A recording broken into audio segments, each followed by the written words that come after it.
नमस्ते साथीहरू, आज चाहिँ म तपाईहरुलाई गुम्बापट्टि है तामाङ गुम्बा है भन्छ है। आइसाइड डाँडामा चाहिँ तपाईको तामाङ गुम्बा छ है र यो चाहिँ म तपाईहरुलाई देखाउने छु है। यहाँनिर चाहिँ अब गुम्बा कताबाट जानुपर्ने के गर्नुपर्ने है भक्तजनहरू हेर्नुहोस् है। गाडीमा चाहिँ एकदम आउँदै जाँदै गर्नुहुँदैछ है। हामी चाहिँ अहिले फिलहाल उकालो पर्दैछौँ। गुम्बा चाहिँ माथि छ जानेछौँ म मेरो साथी अन्त माथि यो चाहिँ अलिक गुम्बामा चढाउनु भएको है। सबै यो चढाउनु बोकिरहेको छ, सबैले आफ्नो आफ्नो बोकिरहेछ। यहाँसम्म चाहिँ स्कुटी बाइक आउँछ है र यहाँबाट उता चाहिँ तपाईँहरू हिँडेर जानुपर्ने छ है। गरम चाहिँ हेर्ने छ अहिले चाहिँ बाटो चाहिँ यस्तो छ है। उकालो उकालो अब अलिकति माथि मात्रै हो है। ल गाइज, अहिले चाहिँ हामी अब गुम्बा आइपुग्न आँट्यौँ है। म अब तपाईँहरूलाई अब गुम्बाको नजारा पनि देखाउने छु है। अब छ है हाम्रो लागि चाहिँ अब पवित्र स्थल हो है। अब तपाईहरुको लागि पनि यो पवित्र स्थलै हो हैन। हेर्दै जानुहोस् हैन। म तपाईहरुलाई देखाउने छु है त गुम्बा पनि।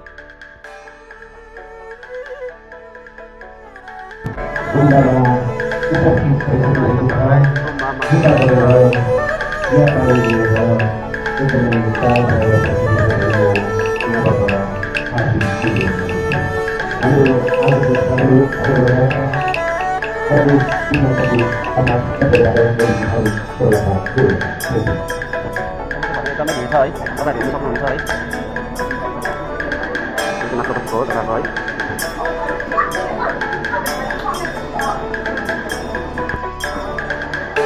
ऊ छ हाम्रो यो दिपागाईको छोरी, के नाम होइन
गाइज, अहिले चाहिँ यो डोली चाहिँ अब रानीपुलसम्म घुम्ने छ है।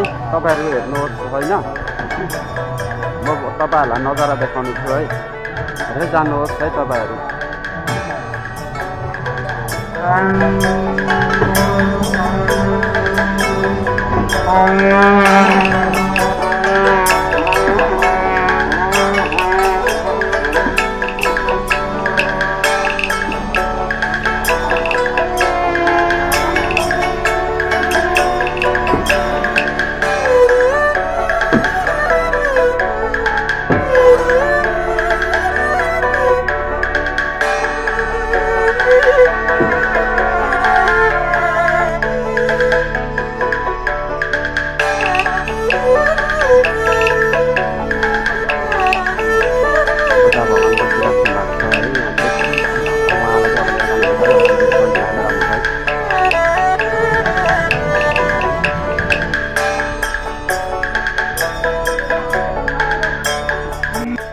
सो फाइनली गाइज, अहिले चाहिँ हामी रोडमा आइपुगेका छौँ है। र अहिले चाहिँ उतार्दैछ है मुनि है। र अब चाहिँ जालीपुलपट्टि लगेर चाहिँ रोली झाल्नु हुँदैछ है। यहाँ देख्न सक्नुहुन्छ है तपाईहरु हेर्नुहोस् हैन।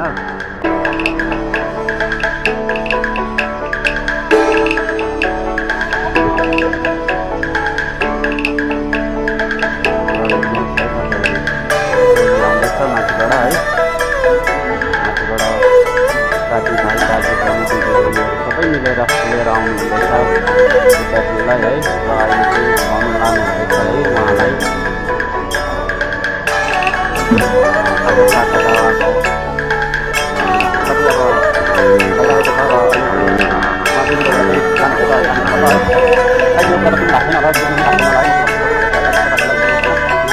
उहाँलाई लानुहुँदैछ होइन उहाँहरू लामाहरू हुनुहुन्छ है